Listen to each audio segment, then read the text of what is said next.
बोलती पुस्तके. ज्यांना वाचनाचा नाद त्यांना बोलती पुस्तके घाली साद. आमचं चॅनल सबस्क्राईब करा आणि सबस्क्राईब करायला इतरांनाही सांगा. नमस्कार श्रोते मित्र हो, बोलती पुस्तके सादर करीत आहे लेखिका नीलम मानगावे लिखित कादंबरी भैरवायन भाग 38. पुतळा चौकात येताच जयदीपचं मन हेलावलं. त्याच्याही नकळत त्याच्या गाडीचा वेग मंदावला. रस्त्याच्या कडेला त्यानं गाडी थांबवली. खाली उतरून तो चौकात जायला निघाला. बाहेरच असल्या पोलिसांनी त्याला अडवलं तर काही नाही, 1 मिनिटात नमस्कार करून येतो म्हणून तो आत गेला. संवेदना नष्ट झाल्यासारखी त्याची अवस्था झाली होती. गावचा लौकिक असणारा चौक नेहमीसारखा वाटत नव्हता. सतत गजबजलेला चौक रिकामा रिकामा वाटत होता. चौकभर उदाशी भरून राहिली होती. सूर्यप्रकाश अंधूक वाटत होता. थेट चौकात न उतरता एखाद्या कातडी छतातून गाळून खाली आल्यासारखा निस्तेज प्रकाश चौकात पसरला होता.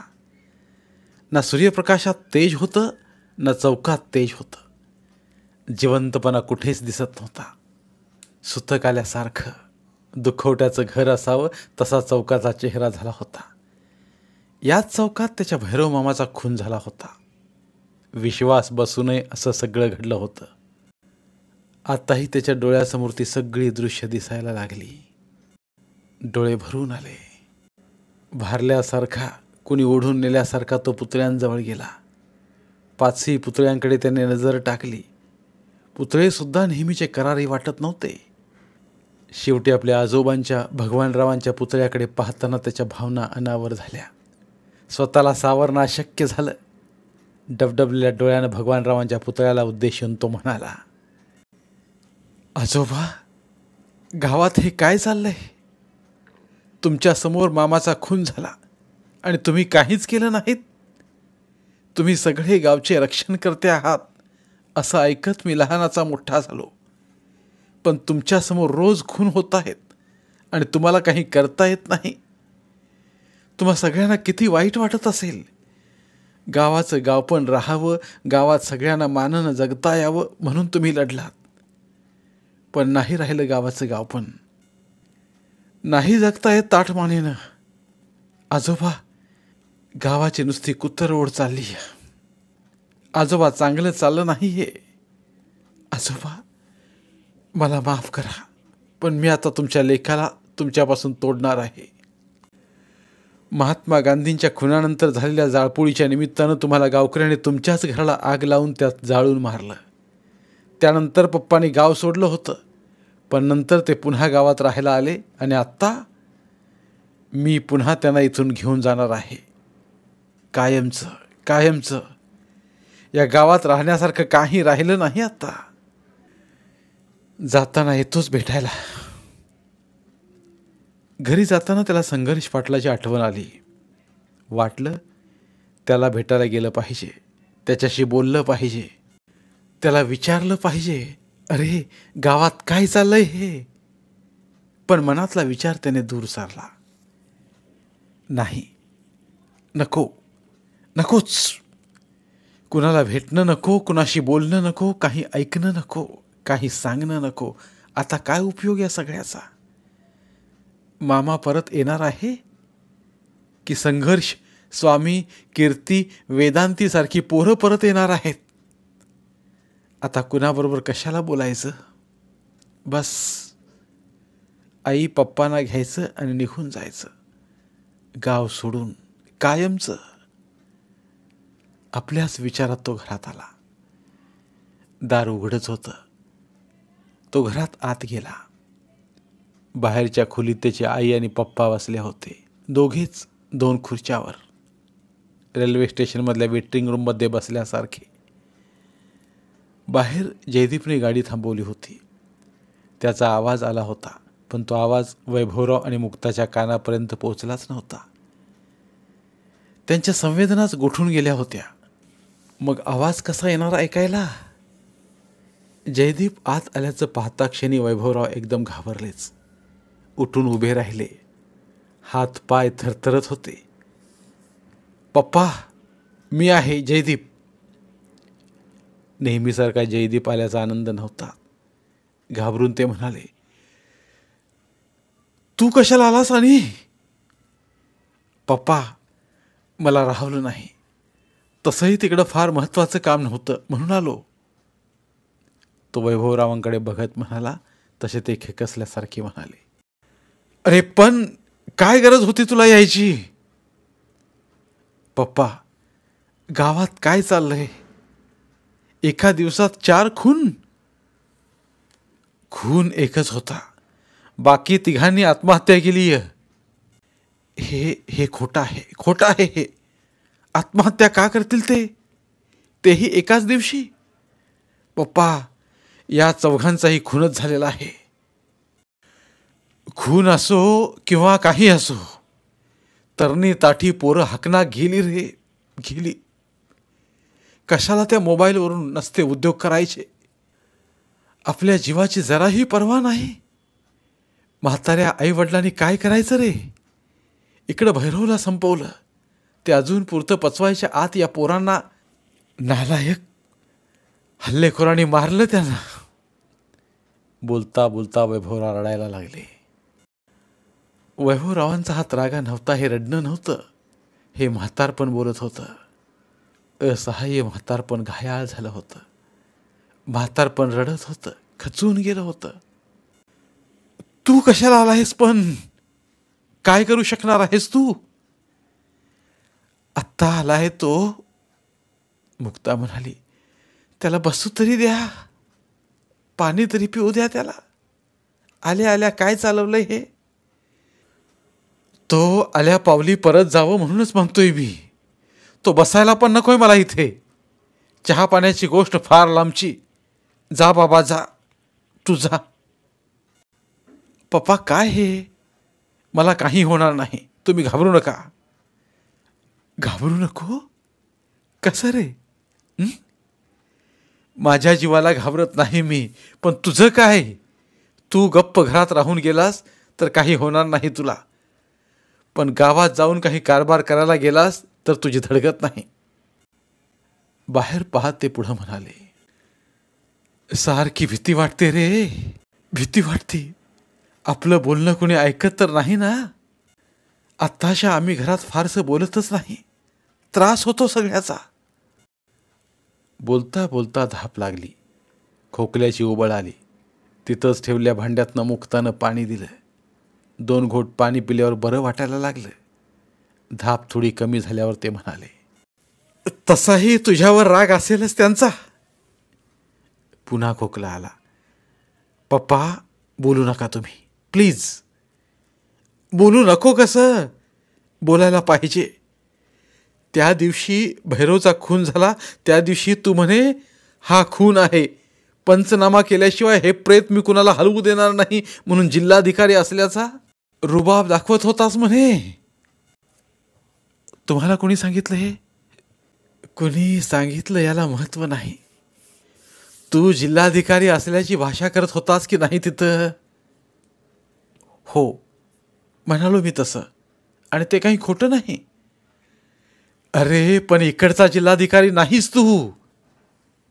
खोकला येतोय असं वाटताच पुन्हा पाणी पिऊन ते म्हणाले, तुझा अधिकार तुझ्या जिल्ह्यात. बरं, ते सगळं सगळं जाऊ दे, झालं ते झालं. आता चहा पी आणि जा, जा तू.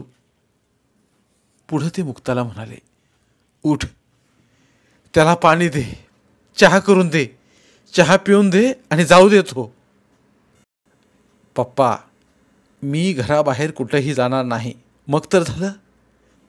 बघ हं, मुक्ता म्हणाली, कुठं म्हणजे कुठंही जायचं नाही, अगदी संघर्षला भेटायला सुद्धा जायचं नाही.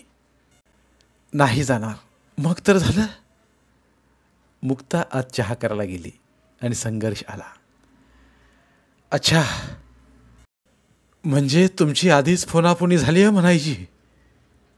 वैभवराव म्हणतात संघर्ष गडबडीने म्हणाला, नाही काका, जयदीपने फोन नाही केला मला. तो येणार असल्याचं मलाही माहीत नव्हतं. आमच्या कॉलेजच्या शिपायानं सांगितलं मला की त्यानं जयदीपला पुतळा चौकात पाहिलं म्हणून, पुतळ्यासमोर राहिलेलं म्हणून आलो. आई, संघर्ष आलाय, आणखी एक कप चहा वाढव. जयदीपनं तिथूनच मुक्ताला सांगितलं आणि तो संघर्षला म्हणाला, गावात काय चालले रे? जाऊ दे. संघर्ष म्हणाला, आम्ही आता या राजकारणातनं पूर्णपणे बाहेर पडलोय. आपली शिक्षण संस्था आणि आपण, बस. तूही गावातल्या भानगडीत फारसं लक्ष घालू नकोस. असं कसं? तुला डायरेक्ट झळ नाही बसली? इथं माझा सख्खा मामा गेलाय रे. मारलंय त्याला लोकांनी, खून केलाय त्याचा. पुढचं तर तुला माहीतच आहे सगळं. गप्प कसा राहू? मग काय करणार आहेस? इथं तू काही करू शकत नाहीस. तुझं कार्यक्षेत्र तिकडं आहे. काय करायचं ते तिकडं कर. तेच सांगतोय मी ह्याला. वैभवराव मध्येच म्हणाले. तसा संघर्ष म्हणाला, काकांचं बरोबर आहे. इथं कुणाविरुद्ध एक शब्दही बोलायची सोय नाही राहिली. प्रोग्रेस ग्रुप फार सक्रिय झालाय आता. प्रोग्रेस ग्रुप म्हणजे तो सनातनी विचारसरणीचाच ना? हो. त्यांचे कार्यकर्ते जणू टेहळणीवर असतात. कोण काय करतंय, कोण काय बोलतंय, कुठं जातंय, कुणाबरोबर असतंय, हे बघणं हेच त्यांचं काम.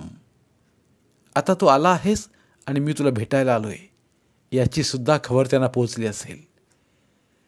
यंत्रणा मोठी आहे त्यांची. पण एवढंही काही घाबरण्याचं कारण नाही. घाबरून चालायचंही नाही. अरे पण बिन काही नाही. चौकात आपले पुतळेही कुणी बसवणार नाहीत. लक्षात येतंय का तुझ्या?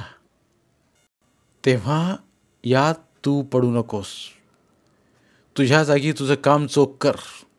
तिथं कुणाला सैल सोडू नकोस. तुझा अधिकार नसताना उगाच इकडे ढवळाढवळ करू नकोस. नाहीतर मी मरणाला भीत नाही रे, पण मला त्रास होतोय भैरव मामाच्या खुनाचा आणि त्यानंतरच्या त्याने केलेल्या बनावाचा. आणि प्रशासन गप्प. तू तुझ्यापुरतं बघ, पण मला जाणून घ्यायचं आहे की भैरव मामाचा खून कुणी केला, कुणासाठी केला आणि का, कशासाठी केला. तसाही तू कुठं सत्तेत नव्हताच. सत्तेशी त्याचा कुठं थेट संबंधही नव्हता. कुणा राजकारण्यांना अडचणीत आणणाराही नव्हता तो. खरं आहे तुझं. मामा राजकारण्यांना अडचणीचा नव्हता. यात राजकारण्यांचा हात नसेलही. पण राजकारणीच खुन्यांना संरक्षण देतात असं वाटतंय. नव्हे, सगळे असेच बोलतात. नाहीतर 4 पोरांचे खून पडले नसते. म्हणजे खुनी सापडणार नाहीत? शक्यता फारच कमी आहे. पण खून करण्याचं कारण तरी काय असेल? ऐकलं ते असं. संघर्ष जयदीपच्या कानाशी पुटपुटला की गावात वेगळाच प्लॅन चालला होता म्हणे. मोठ्यानं बोल, मलाही ऐकू दे. वैभवराव संघर्षला म्हणाले, नाहीतर माझ्या मनात भयानक असं काहीतरी येत राहील. तुम्ही जे बोलताय त्याहीपेक्षा भयंकर चित्र माझ्या कल्पनेनुसार माझ्या मनात साकार होत जाईल. त्याने माझी झोप उडेल. त्यापेक्षा सरळ स्पष्ट मलाही समजण्यासारखं बोल. ठीक आहे काका. संघर्ष म्हणाला, भैरव काकांचा खून झाला त्या रात्री म्हणे काही वेगळाच प्लॅन झाला होता. कसला प्लॅन? वैभवराव धास्तावून म्हणाले. तसा संघर्ष उठला. बाहेर जाऊन कुणी दारात आहे का बघून आत आला आणि म्हणाला, त्या रात्री म्हणे चौकातले 5ही पुतळे उकडून काढून टाकायचे होते.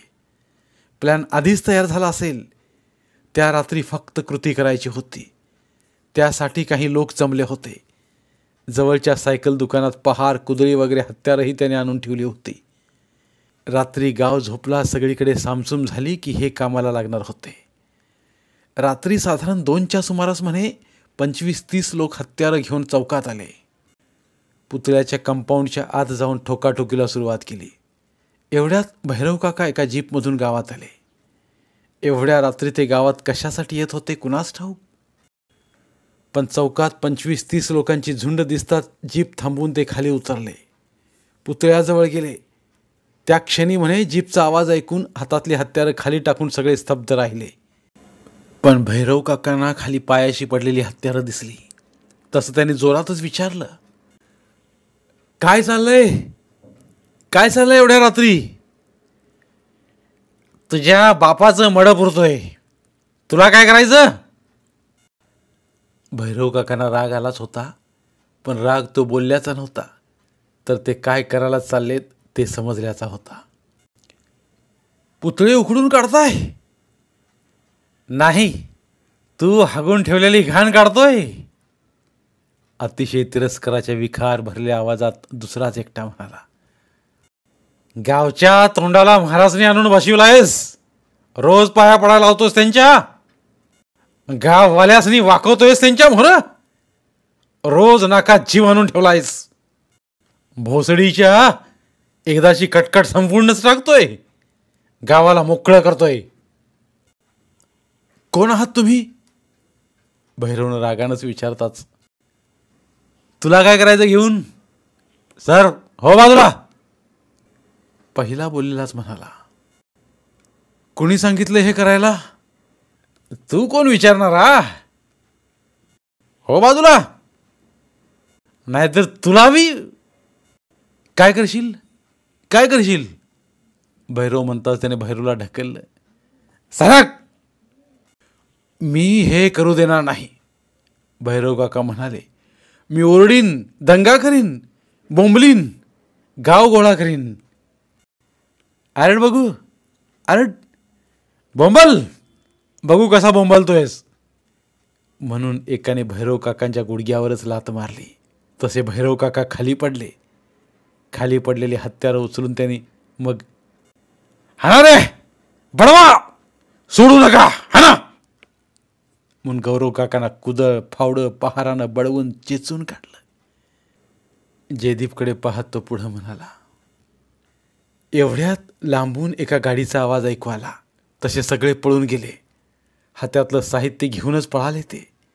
सायकलचं दुकान उघडच होतं. तिथं आत जाऊन त्याने शटर ओढून घेतलं. जयदीप, गाडी पप्पांची होती.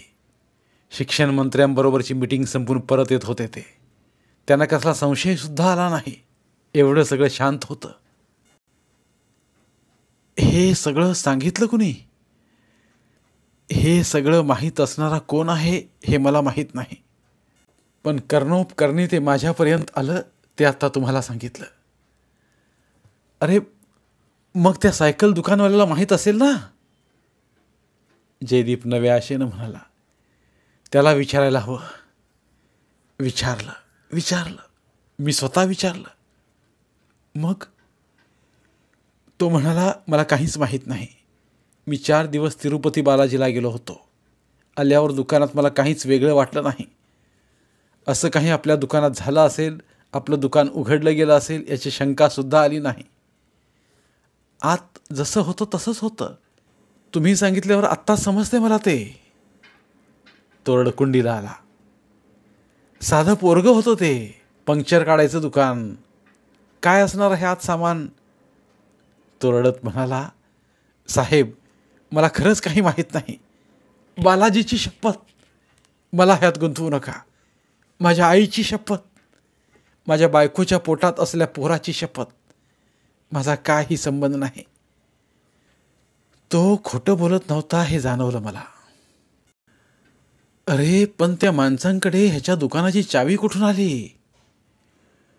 कुलूप बघितलं मी. साधं कुलूप आहे. साध्या हेअरपिननी सुद्धा तोंड उघडणारं कुलूप. चोरण्यासारखं आत फारसं काही नसल्यामुळं साधंच कुलूप वापरतो तो.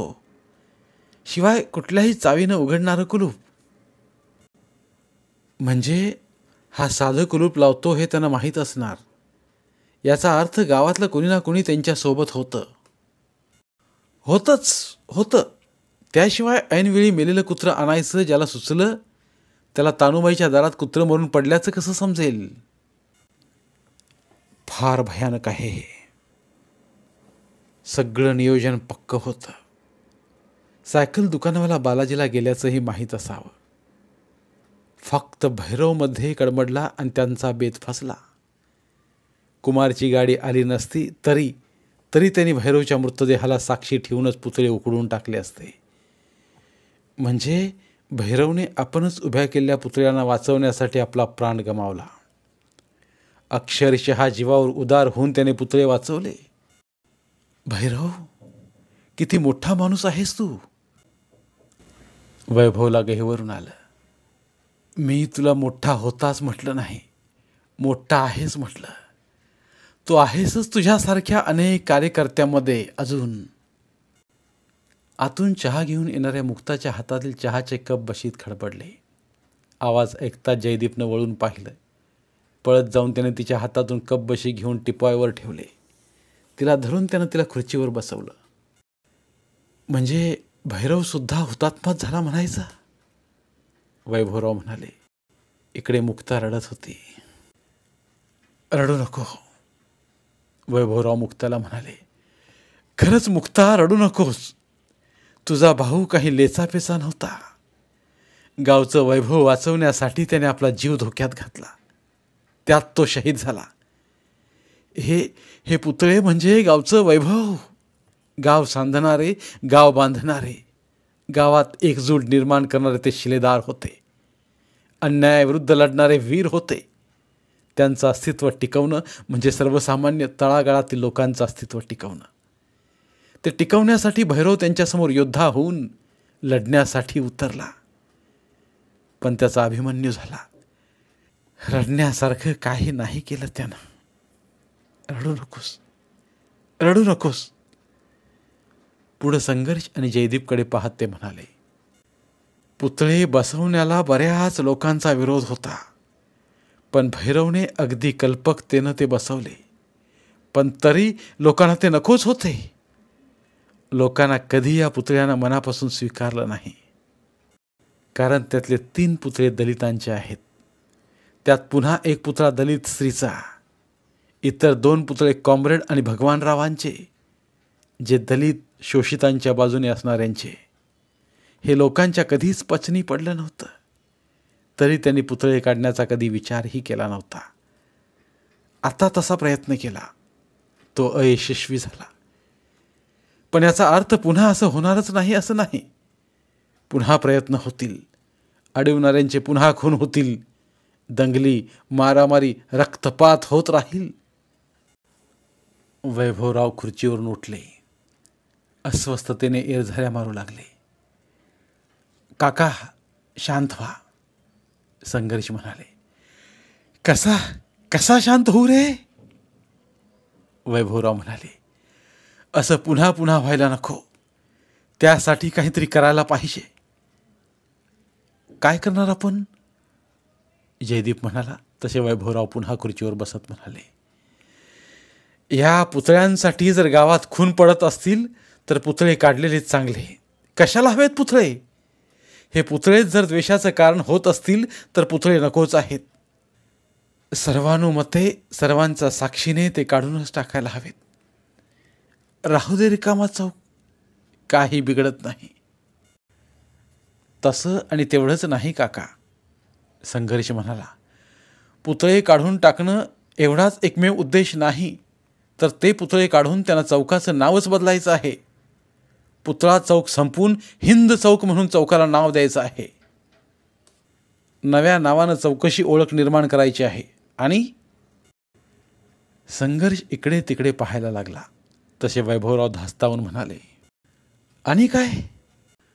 आणि त्या ठिकाणी त्यांना भव्य चबुतऱ्यावर त्यांच्या देवाची प्रतिकृती ठेवायची आहे. अरे, हे तर फारच मोठं भयंकर षडयंत्र आहे. होय काका. त्यासाठी काय वाटेल ते करायला तयार आहेत ते.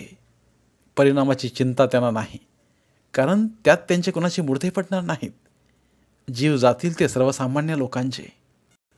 बापरे, काय चाललंय. काय रे हे पाहण्यापेक्षा डोळे मिटलेले चांगले. कशासाठी जगायचं रे. वैभवरावांना खूप अस्वस्थ, एकाकी असल्यासारखं वाटायला लागलं. हे चांगलं नाही आहे रे. ते म्हणाले, एक वेळ पुतळे काढायला हरकत नाही, पण ते काढून दुसरा पुतळा बसवणं हे फार वाईट. पुढं काही वर्षांनी पुन्हा काही लोकांच्या डोळ्यात तो पुतळा चालायला लागेल. ते मग पुन्हा तो पुतळा काढून तिसराच बसवतील. हे चक्र सुरू राहील आणि गावाची युद्धभूमी होईल. आणि हे फक्त एका नावापुरतं राहणार नाही. प्रत्येक गावागावात याची लागण होत जाईल. साथीसारखा हा रोग फैलावत जाईल. द्वेषाचे विषाणू गल्ली बोळातून वळवळत राहतील. फार फार भयंकर आहे.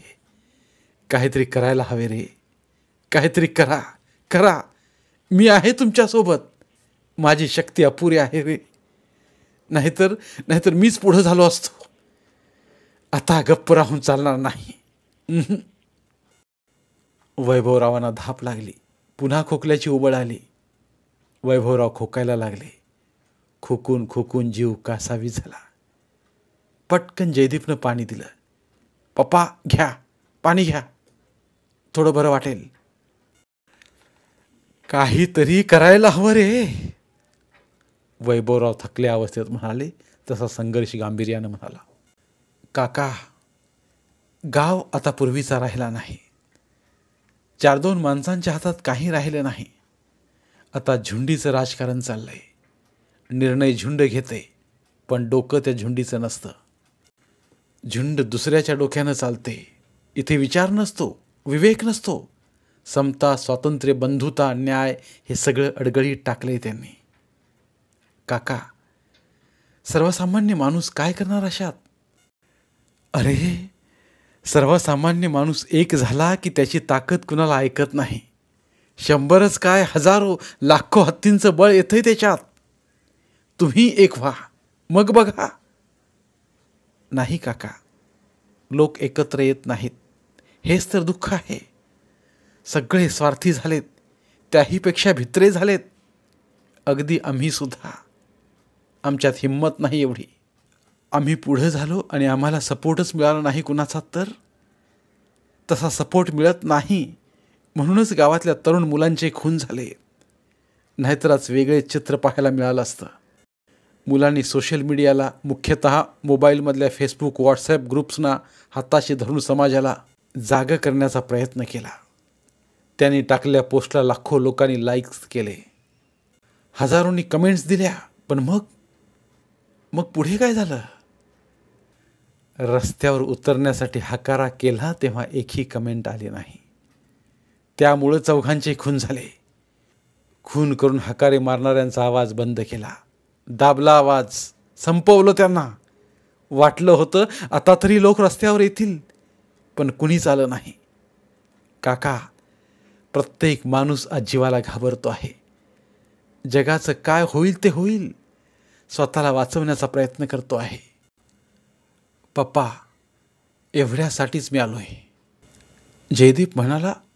तसे वैभवरावाने काही न समजून लेकाला विचारलं, म्हणजे मी तुम्हाला माझ्यासोबत न्यायला आलोय. जयदीप गांभीर्यानं काळजीनं म्हणाला, तुम्ही दोघं आता इथं राहायचं नाही, माझ्यासोबत यायचं. मी तुम्हाला माझ्याबरोबर घेऊन जाणार आहे. कुठं म्हणजे? सोलापूरला. मी राहतो तिथं माझ्याजवळ. पण का? या गावात राहणं सुरक्षित नाही. मग तुझा गाव सुरक्षित आहे? तिथं गुंडगिरी नाही, तिथं राजकारण नाही, राजकीय वैमनस्य नाही, जातीय तेढ नाही की धार्मिक उन्माद नाही. अरे, देशभर हेच चित्र आहे.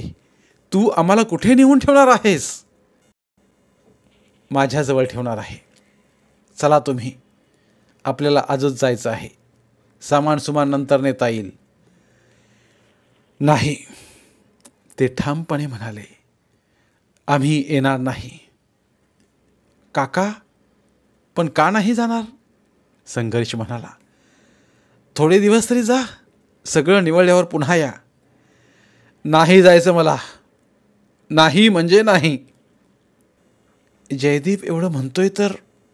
मुक्ता म्हणताच ते म्हणाले, तू जा हवं तर. तुला गाव सोडून जायचंच आहे. परवा तू तसं म्हणालीस तर तर तू जा जा, मला जायचं नाही. पप्पा, पण एवढा अट्टहास कशासाठी? कारण माझा विश्वास आहे हे सगळं बदलेल. फार काळ चालणार नाही हे. गावातच काय, सगळ्या जगात समाजविघातक लोक आहेत, तसे चांगले लोकही आहेत. आणि हे काही आत्ताचं चित्र नाही. प्रत्येक युगात, प्रत्येक काळात, जगाच्या पाठीवरच्या प्रत्येक देशात हे असंच चाललेलं आहे. सूर असुरातला हा संघर्ष अदीम आहे, तो असणारच आहे. त्यातून प्रत्येकाला तावून सुलाखून निघायचं आहे. जगणं मरणं ही खूप किरकोळ गोष्ट आहे. मानवी इतिहासात हे चालणारच. त्यामुळं तू आमची चिंता करू नकोस. तू जा, तू फक्त तुझं बघ. अन्यायाविरुद्ध तू ठामपणे उभा राहा.